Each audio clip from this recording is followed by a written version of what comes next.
Let's talk Pitt, Mississippi State, and preview and also the status of Federico. Federico is up in the air. Let's talk about it on today's episode of Locked On Pitt.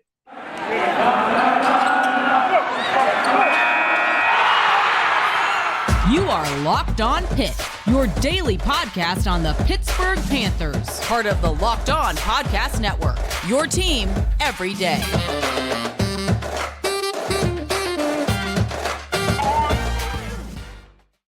Welcome to this episode of Locked On Pitt, everybody. As always, I'm your host, Nick Faribaugh. And plenty going on in the world of Pitt basketball today. Some bad updates, though, for the Pitt men's team. We learned today that Federiko Federiko is dealing with a knee injury, and that is still carrying over from last week. Not good news if you're a Pitt basketball fan, of course, ahead of their matchup tonight against the Mississippi State Bulldogs. That is a complicating factor, and we're going to talk about it. And I really do want to dive into this because Federico is so important to what Pitt does as a basketball team. He's not always good. We know that. Sometimes he struggles, but he is usually such a key piece by setting screens, by defending down low. He's not going to give you perfect play all the time, and that's fine. You don't need that. But he's a strong defender down low that can defend post bigs and can at least fight on the boards. Plus, they just don't have much depth at that big position after John Hughley left. There's just not much there for Pitt, to be quite honest with you. And so it's concerning that there is no true guy who step in there outside of Guillermo Diaz-Graham. So he's a game time decision, according to Jeff Capel. Did not practice today. You take that as what you will. Some of the quotes that we heard out of Jeff Capel as a result of this was that he's dealing with some knee soreness. He said that after the Duke game as well.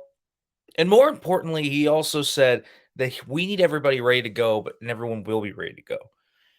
Now, what does that mean?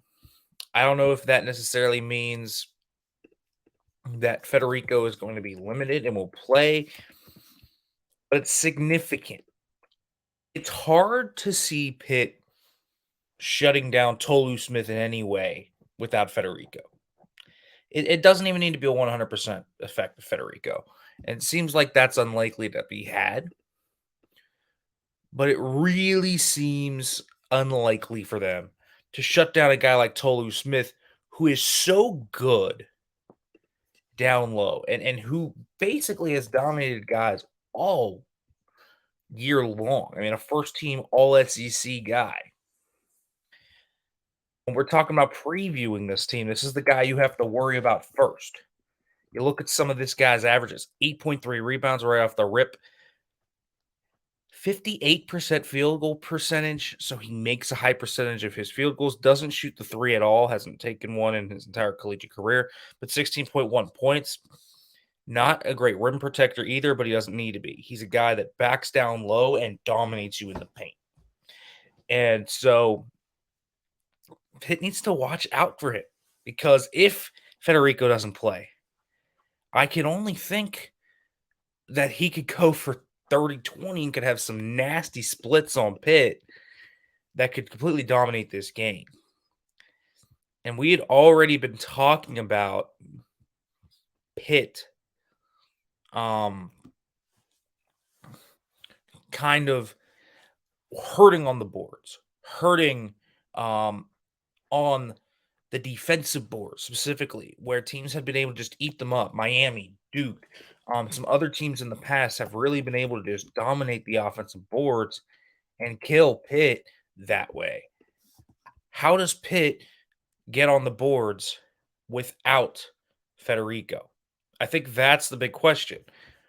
And Federico's not some elite guy either, but he can at least box out and he can at least make you competitive. And certainly he can make you down low competitive. Now, you could double Smith, but that opens up another kind of different cast of problems.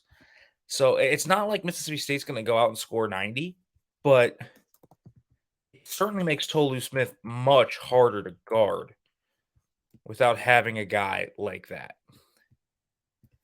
So I don't know. Really hard if he doesn't play.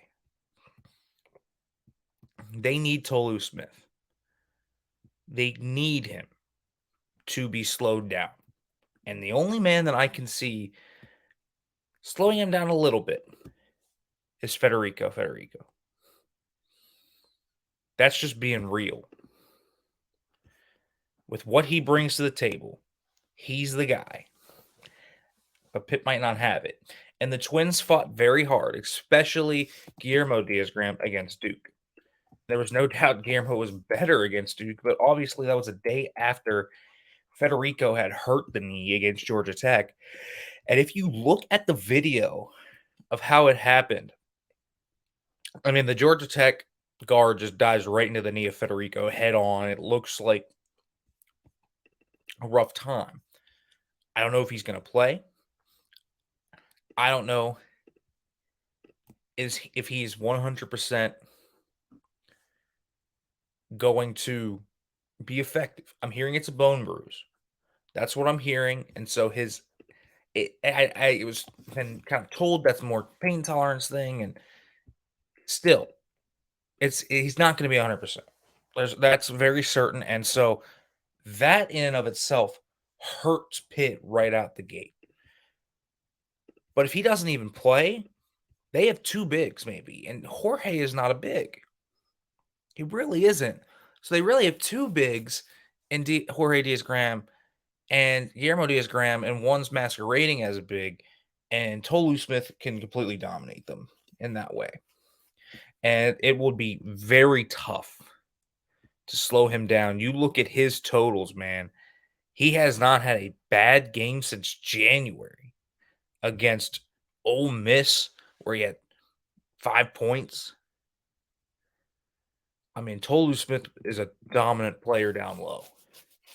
He's dominated basically everybody they faced. Alabama gave him fits, but that's Alabama. And the second time around, he gets 17 on him in 11, so he gets up a double-double. He's coming in on 3 straight double-doubles. Man, what they kind of found their identity was when they started to feed the ball down low to Tolu Smith and just kind of let him work, and that's what he does.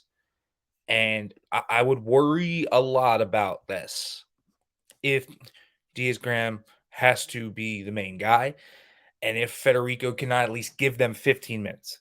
You know, I can't ask with the injury for him to give them 35. It just doesn't seem like that's possible in a lot of ways.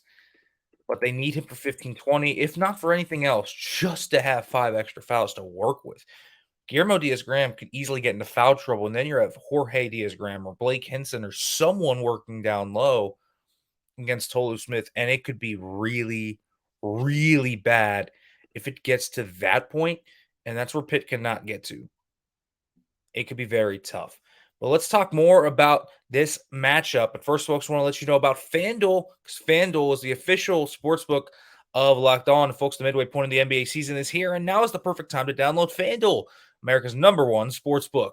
New customers get a no-sweat first bet of up to $1,000. That's bonus bets back if your first bet doesn't cash. Just download the FanDuel Sportsbook app. It's safe, secure, and easy to use.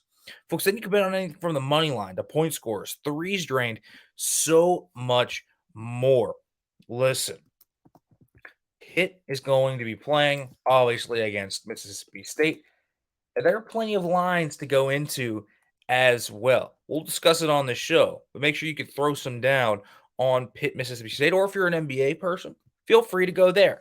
Plus, FanDuel even lets you combine your bets for a chance at a bigger payout with a same-game parlay. So don't miss the chance to get your no-sweat first bet of up to $1,000 in bonus bets when you go to right there, FanDuel.com/lockedon. That's FanDuel.com/lockedon to learn more. Make every moment more with FanDuel, an official sports betting partner of the NBA. All right, everybody, let's get back to it. Welcome back to the Locked On Pitt podcast.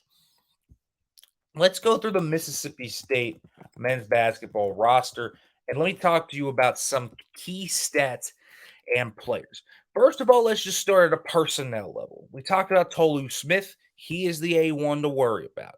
This is a good basketball player that continuously shows up day in and day out and gives Mississippi State what they need. He's a high level player, and he is a guy that Pitt is going to have a tough time slowing down just because of how big of a post presence he is and how much of a pain he is. And he's very well built. So this is a guy averaging almost 60 points per game, almost a double double per game. Can get caught into some turnovers at times if you double him in the post. He's not a terrific passer out of the paint.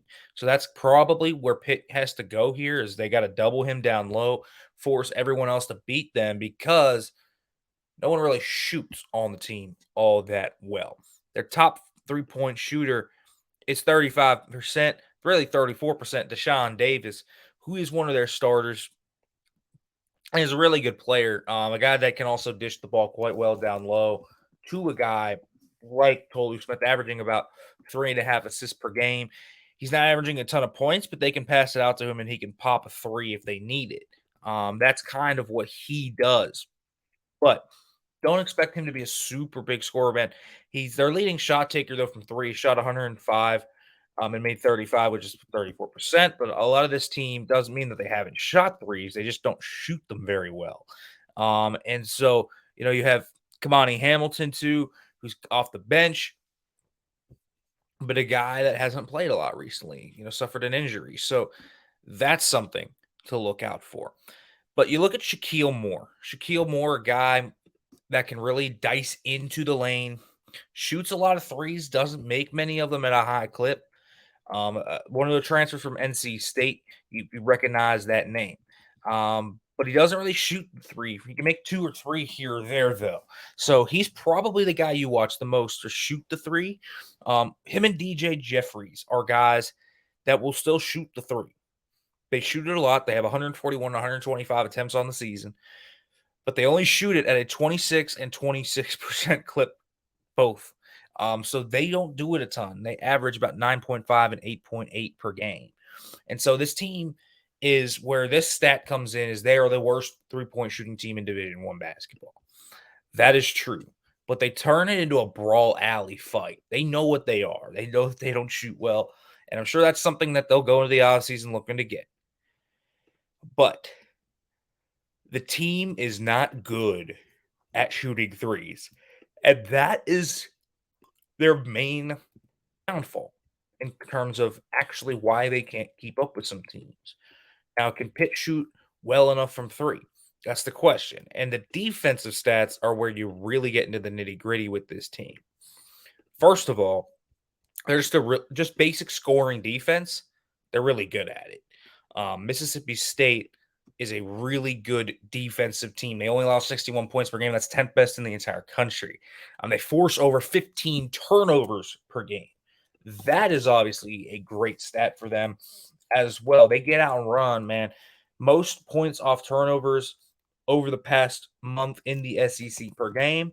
So they can really get you in some tough instances. They are a gritty team that turns things into a backyard brawl. And I mean that. They play physical, they bump you, they muck it up, and they make it nasty. That is what this team does. And so you have to be ready for that backyard brawl, barroom brawl type of style that they're going to bring. They foul a lot too. So you're going to get to the free throw line. You're going to have to make your free throws. And that's something that Pitt has had a little bit of trouble with recently, but they need to do well in this game. They have to make their free throws. And they don't shoot the free throws well either. They shoot only about 65% from the line as a team this season. That's also one of the worst marks. But let's go to the offensive profile. Mississippi State shoots only 26% from three-point range as a team. Again, that's worst in all of Division I. And they make only 5 threes per game. They attempt a lot more, but they don't make many. They attempt about 20, but they don't make many threes per game. They also defend the three pretty well, allowing only about 31% from deep. So pretty good team defense from deep in that regard. But the offensive stats are not good. They don't run. They don't get out and run a ton unless they get their steals. They slow it down, dribble the ball out, and work into the paint and muck it up down low. You also look at just what they kind of do off the bench. I mean, it's not a super big bench, so they don't average a ton off the bench.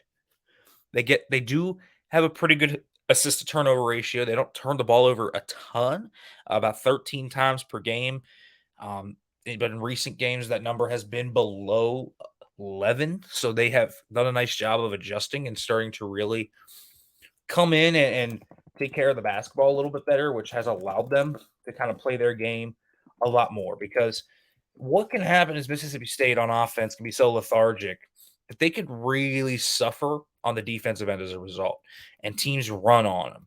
And that gets them into lots of trouble. That's when teams can really get into bad areas with Mississippi State.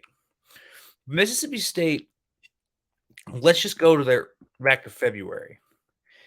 They're coming in on some pretty good wins. They beat Missouri by 11.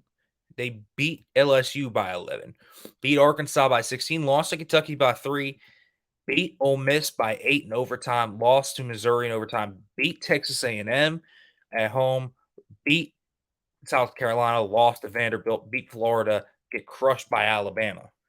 Now, that Alabama loss is the only blemish on this resume to this point over the last month. They've been a very good team, and they really haven't taken many bad losses. So credit to them. They also beat TCU. This team has had some really good wins. They took Alabama to the brink in Tuscaloosa, only losing by 3, only lost by 6 to Auburn. I mean, there's a lot here that is good for them, and a lot of their blemishes on the resume goes back to early part of the season. Recently, since Tolu Smith has been there, they've done a very nice job of winning close games and playing grinded out style, and they've done a nice job. So what Pitt has to do is pretty simple. Pitt is just shoot the rock crazy. And I say that and I mean it. Their sets aren't going to work. It's really not going to be very good. You need to shoot at a high clip. And what I mean by that is it doesn't even need to be, they don't need to shoot 50%. They need to shoot 35 times from deep. Just come out and air it. Pitt has been tentative to shoot the basketball in recent weeks because Virginia Tech has given teams a little bit of a blueprint, if you will, to run Pitt off the three-point line and give them trouble. Against Virginia Tech, only 18 threes taken. They only made 3. Against Georgia Tech, it went back to that, shot 24, made 9. Obviously, against Syracuse, they shot it a ton because Boeheim only runs the zone. But teams that follow what Georgia Tech tried to do as well, and Virginia Tech did do, have found some success. Now, Pitt obviously shot 41 times from deep in that game, but Notre Dame ran Pitt off the line down in South Bend. So what did Pitt do? Pitt responded to that by shooting 7 of 22 from 3. And they didn't shoot many until late in the game. So that's something to look at. Then against Miami, Pitt decided to adopt the strategy of, we don't care if you're going to run us off the line. We're going to shoot deep from deep. Anyways, they shot 26 times three-point range, made 11 of them. Blake Hinson had a really big game in that one, of course. That was a big part of it. He had 6 of those. Pitt's going to need Blake Hinson in this one. But teams are starting to run Pitt off the three-point line, and it hurts Pitt a lot. They only shot 16 threes when they faced Georgia Tech. The second time around, and against Duke, they only shot 18. So those shots per game from three-point range are going down, and there is a kind of book out on Pitt of what to do against them. Pitt can't fall into that trap. They have to shoot threes. They have to get good ball movement, and they have to not play that simple ISO ball that allows Jamarius Burton just to shoot the mid-range game. They can do that at times, but they can't rely on that. They have to let the threes fly. And so I look at Blake Hinson, Greg Elliott, Nelly Cummings, Nike Sabandi, all these guys. Let the rock fly, fellas. Let the rock fly. That's what they have to do, 100%. Because Mississippi State is going to shut down their set game, their pick and roll stuff. There are two things I think Pitt can do. One, I think Pitt can force turnovers and get out and run. I think that would be good for Pitt. The second thing I think that they can do is also just let it fly. Let it fly from deep. Mississippi State doesn't shoot threes very well. But there have been teams that have shot threes very well against them. Vanderbilt shot 12 of 25 from deep against them.